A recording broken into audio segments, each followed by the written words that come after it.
Lero nakola lero shegenda chuka mbuchusi. Wanga futo abagamba fe kiriwo kitugenda nacho. Chetulaba chetugenda nacho.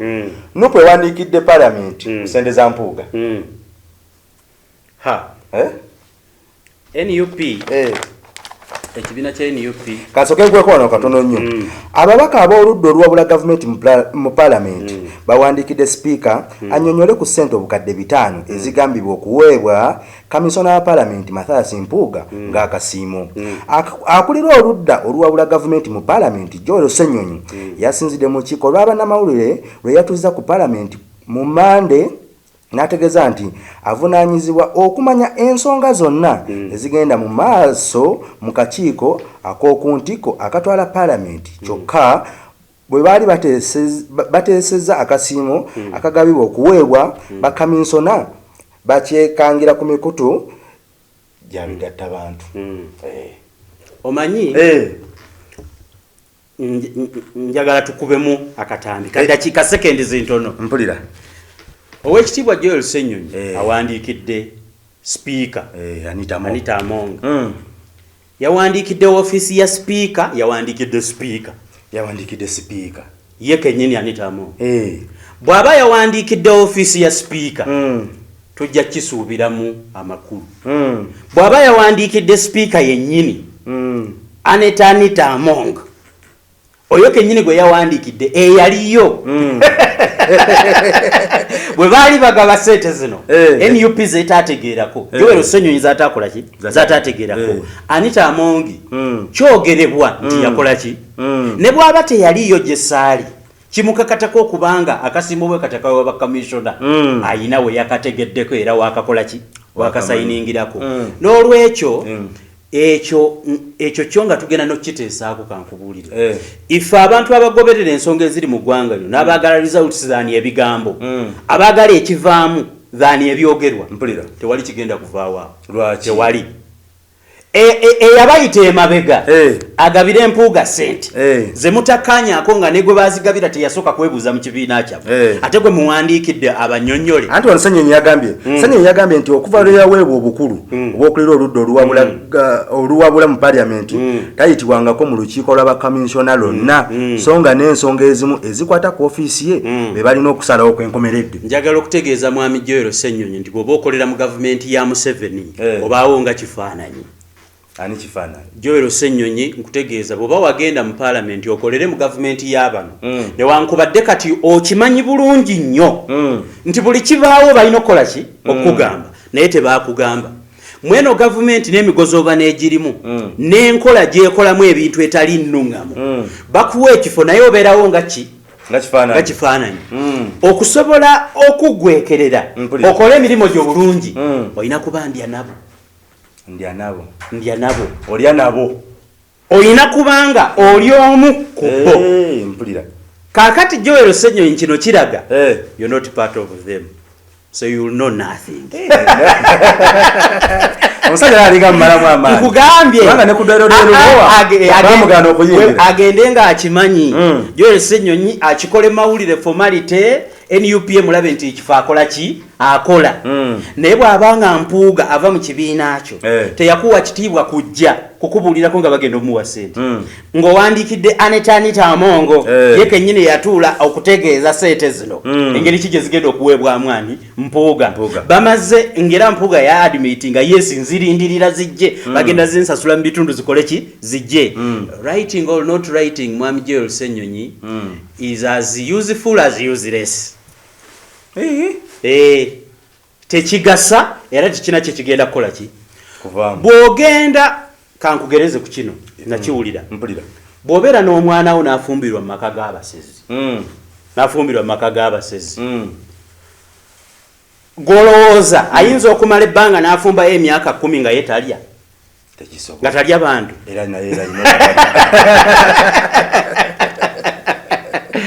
kaakati apart from satisfying emitima gy'Abannayuganda by the moment iti owandiikidde ekitiibwa speaker wa parliament eyaliyo nga bazigaba nga ne owamu w'ekibiina teyababuulira manya okwo kusiwansaano kuki ku mazzi bo bennyini basiwansaano kuki ku mazzi amagezi ge naali wadde ow'ekitiibwa Joel Senyonyi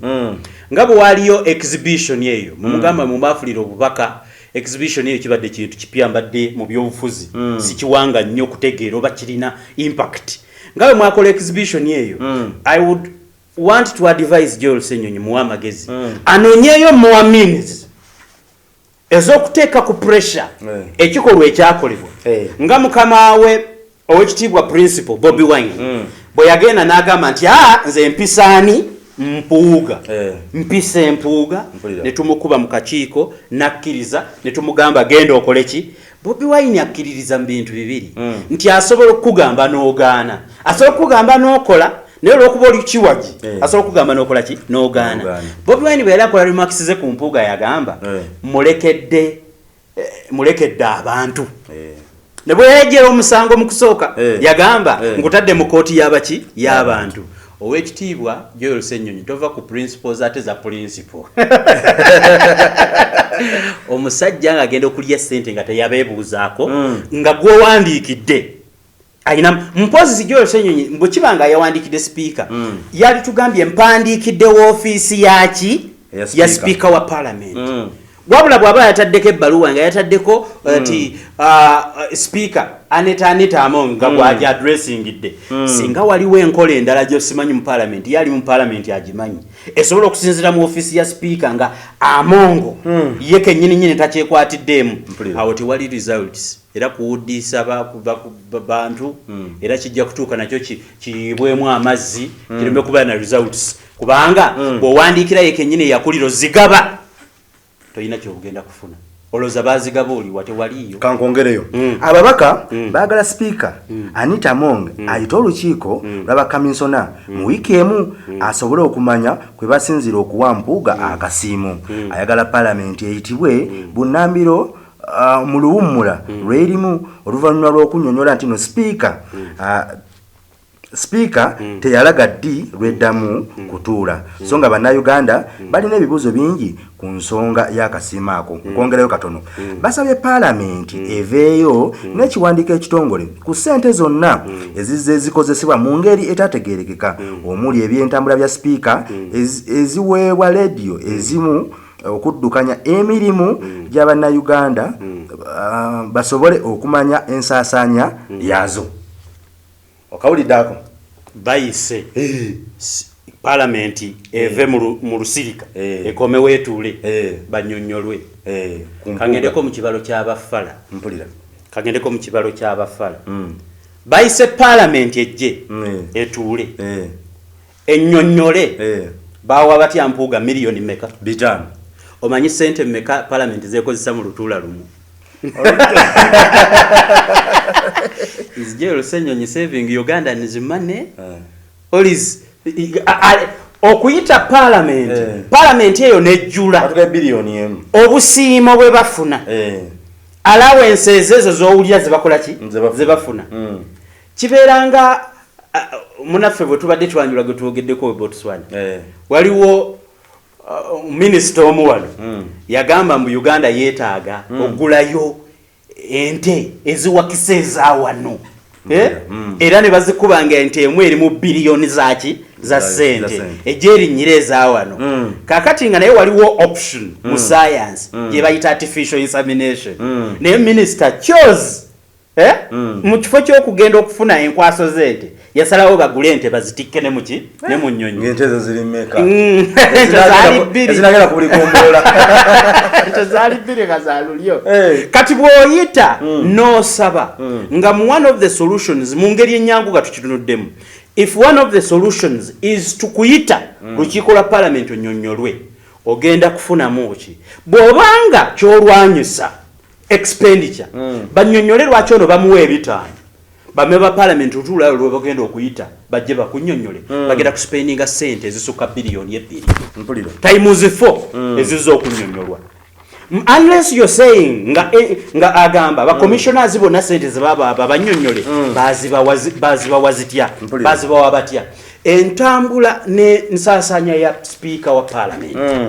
njagala owekitiibwa Joel Senyonyi akitegeere ate eggwanga newankubadde nga ababbi bangi ate era nga batubbye nga naffe twekyaye waliwo ebintu ebiseera ebisinga ebitatunulwamu kankikulage eggwanga bwe tubeera ne speaker wa parliament ffe ng'eggwanga ffe tulina omufacilitatinga ffe tulina omufacilitatinga ku bintu ebyaki newankubadde nga extravagance ye tulina ogitunulamu anti era weeri extravagance yesu weeri naye nkubuulire owekitiibwa Joel Senyonyi omulaka gwe yali gutunuliza mu kye bayita classified budget sis expenditure yani ya speaker yayitunuliza kye bayita classified ki budget mweri eggwanga mwe muli sente ezitannyonnyolwa kye zigenda kukola awatali lutalo lwayingidde muli neggwanga tewankubadde wabeerawo ebyo bye tuwulira abatujju biki naye ezo sente nnyingi nnyo trillions and trillions of what of money. So nsiima ekya Joel Senyonyi but the method eyeyambisiddwa nze ndowooza byaliise mu bukiiko obwabwe era nga bwe balidinga opposition baali baddeko n'ekiwandiiko ekyenjawulo because muli neggwanga mulimu ebintu omuntu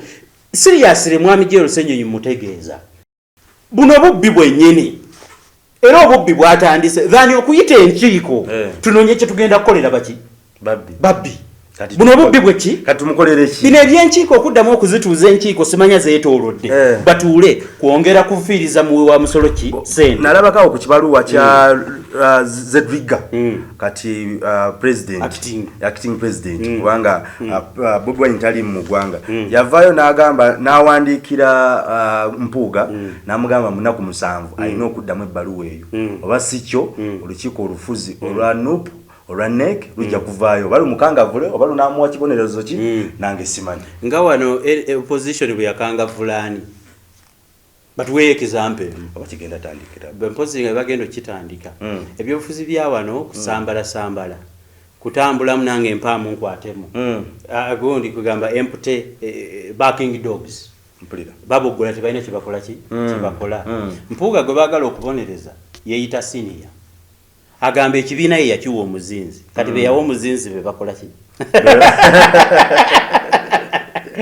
bano banafuzi bano bangumya mitwe ne bw'omuwandiikira ekibaluwa bandya nabo buli munabyabufuzi ali mu opposition alina gyagenda n'afunayo kaki omanya Afrika bwe yajjula obwavu ebyobufuzi byatulema tulina obbirekera abantu abatonotono kale atisti tusooke tureducinge ku bungi bw'ababbi ekya Zedriga okuwandiikira Mpuuga ddemu owulira yagenda n'afuna sente nga takubuulidde as a politician know what kind of a politician you're dealing with already go dealing naye yerowooza nti wa mampart munene akusinga therefore okumuwandiikira ekibaluwa oba okanga buki bukanzi okanga mu bukanzi so kati bw'anaagaana okuddamu Mpuuga bw'anaagaana okuddamu nga mukola mutya nkubuuziza n'olwekyo banamuteekako mukono gwa kyuma nze naalisuubidde kino nga nakatuula mu ntebe nga Zedriga I would immediately suspend Mpuuga indefinitely muweerawo suspension immediately taddamu kutuula mu lukiiko gwe mugamba nti mall yalya ne ssente ateesa ne bye mutamanyi akyakola kyewammwe mukitunulamu oluvannyuma ne mumwetondera ne mumukola ki bw'abanga mwasobola obbakola ebyo nga mutyo munyiiza agire nga akyaliwo mutyo kola ki okumunyiiza unless nga police yaabwe tekiriimu kubanga ebula omwaka gumu omuntu ave mu kibiina agende mu kirala but as well instead of kumuwandiikira okumuwa akole ki okumuwandiikira nti bw'ataddamu mu nnaku 7 Bobi Wine olunaku lwe yali nkwasizza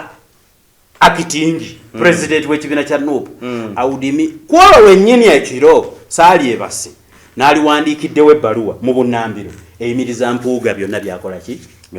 byonna byakola mu kibiina kya NUP si kumugoba nga nninda mukama wange akole ki akomewo tusalewo wabula yali badde saawa eno Mpuuga ali confined in the walls of parliament nga takyasobola kulinnya yadde ku kitebe akyetegerezebwa naye olowooza agenda abanafuutu soja banamukola ki sisuubira nti agendawo ebyo bya fuutu soja byabwe kujjawo ng'agendawo kiro ku 8 ebya fuutu soja byabwe byakukanga bannayuganda nno beegendereze babeera baleekaanira ewantu owa military oguno ayingira ne baga muzeeyi tupo kakati obukambwe obuyitiridde bwe butyo nti bafuutu soldier agatatya mukama waago bafuutu soldier balina okusigala nga bawaamu mpooga ekitiibwa owulira balina omuwaamu ekitiibwa naye mu mateeka nga tutunulira amabaluwa ebbaluwa ya Zedriga ewoninga Guni Mpuuga is a useless script, very useless, that is total garbage, rubbish yennyini oli yagaana okubabulya jjajja ssente ate mukyamwegayirira ki NUP kibiina kiina abantu abasobola okukola ogwa Mpuuga. Actually bampuuga bavudde mu bibiina byonna nga bwe buvuyo obuliyo Bobi Wine era yali mu bivumu eri gye bayonoona. So given the precedents, given their history, their bad elements, you can't associate with them.